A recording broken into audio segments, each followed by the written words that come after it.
Good morning. എല്ലാവരും സുഖമായിട്ടിരിക്കുകയാണോ? നമുക്ക് ഈ മഴ പെയ്യുന്ന ദിവസങ്ങൾ ഭയങ്കര ഇഷ്ടമാണെങ്കിലും ഇതിന് പിന്നിൽ എനിക്ക് എപ്പോഴും നല്ല പണി കിട്ടാറുണ്ട് കേട്ടോ. ശരിക്കും നമുക്ക് ജാതിമര കൊള്ളാൻ നിറയെ ജാതിക്ക വീഴും.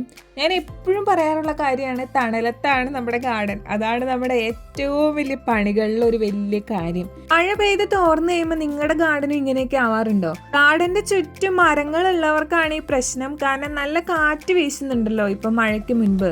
അതാണ് നിറയെ കരിയില മുറ്റത്ത് ഇങ്ങനെ വീഴാനായിട്ടുള്ള മെയിൻ കാരണം. ശരിക്കും പറഞ്ഞാൽ ഇന്നലെ നമ്മുടെ ഈ മുറ്റം അടിച്ചതാണ്. പക്ഷെ ഇന്ന് രാവിലെ എഴുന്നേറ്റ് നോക്കുമ്പോൾ ഇത്രയും കരിയില കിടക്കുന്ന കാണുമ്പോൾ ഏകദേശം ഒരാഴ്ച മുൻപ് ക്ലീൻ ചെയ്ത ഒരു സ്ഥലം ക്ലീൻ ചെയ്യാതെ കിടക്കുന്ന ഒരു ഫീലാണ്. അതിപ്പോൾ ഇങ്ങനെയൊക്കെ തന്നെയാണ്, ഡെയിലി റുട്ടീനായി മാറിയിട്ടുണ്ട്. ഇപ്പോഴെന്നല്ല, വർഷങ്ങളായിട്ട് ഇങ്ങനെ തന്നെയാണ്.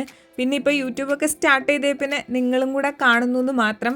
ഇതിങ്ങനെ സ്ഥിരം പല്ലവിയാണ്. ഞങ്ങൾ 3 പേരും വീട്ടിലുണ്ടായിരുന്ന സമയത്ത് ഓരോരുത്തരുടെ ഡ്യൂട്ടി ആയിരിക്കും. ഒരാൾ ഇന്നാണെങ്കിൽ അടുത്ത ആൾ പിറ്റേ ദിവസം. പിന്നെ ഒരാൾക്ക് വയ്യായ്ക എങ്ങാനും വരുവാണെങ്കിൽ പിന്നെ നമ്മൾ നറുക്കെട്ടൊക്കെ എടുത്തായിരിക്കും നമ്മൾ ക്ലീനിങ്ങിന് ഇറങ്ങുക. അപ്പോൾ ക്ലീനിങ് എന്ന് പറയുന്നത് വലിയൊരു പ്രോസസ്സാണ്. ശരിക്കും ഗാർഡനിങ് ഇഷ്ടപ്പെടുന്നവർ ക്ലീനിങ് ഇഷ്ടപ്പെടണം എന്ന് ഞാൻ എപ്പോഴും പറയാറുള്ള കാര്യമാണ്. അല്ലെങ്കിൽ നമുക്ക് അങ്ങോട്ട് എത്താൻ പറ്റില്ല. നമ്മൾ ഒരു സൈഡ് നമ്മൾ ആസ്വദിച്ച് വരുമ്പോഴേക്കും മറ്റു സൈഡ് എന്തായാലും കുളമായിട്ടുണ്ടാവും. അതെന്തായാലും ക്ലീൻ ആക്കാതെ നമുക്ക് പിന്നീടുള്ള എൻജോയ്മെൻ്റ് ഒന്നും നടക്കില്ല. ഇന്ന് ഞാൻ പറയാൻ പോകുന്നൊരു കാര്യം നിങ്ങൾക്ക് റിലേറ്റബിൾ ആണോ എന്ന് നിങ്ങൾ നോക്കണേ. നമ്മൾ മുറ്റമൊക്കെ അടിച്ച് നല്ല ക്ലീൻ ആക്കി ഇട്ടതിന് ശേഷം നമ്മുടെ വീട്ടിലേക്ക് ഒരു വിരുന്നാരും കാര്യങ്ങളൊന്നും വരുന്നുണ്ടാവില്ല കേട്ടോ.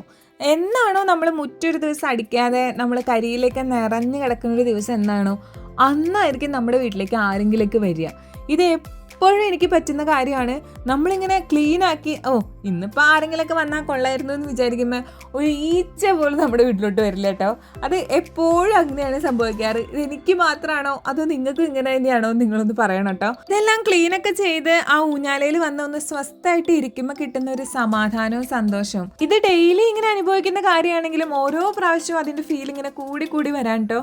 പിന്നെ നമുക്ക് ചെടിയും കൂടെ നനച്ചു കഴിഞ്ഞാൽ ഇന്നത്തെ രാവിലത്തെ പരിപാടി ഏകദേശം ഗാർഡനിലെ കാര്യങ്ങളൊക്കെ അവസാനിക്കും. അപ്പോൾ ചെടിയും കൂടെ നനച്ചിട്ട് ഞാൻ ദേ കയറി പോവാണ്. നമ്മുടെ ഫുൾ ഗാർഡൻ ഇന്ന് നനയ്ക്കേണ്ട ആവശ്യമില്ല. കാരണം ഓൾറെഡി ഇന്നലെ നല്ല മഴ പെയ്തിട്ടുണ്ടായിരുന്നു. പിന്നെ സൺഷെയ്ഡിന് താഴെ ഇരിക്കുന്ന ആ ചെടികൾ നനച്ചു കൊടുക്കണം കേട്ടോ. അപ്പോൾ എല്ലാവർക്കും ഹാവ് എ നൈസ് ഡേ.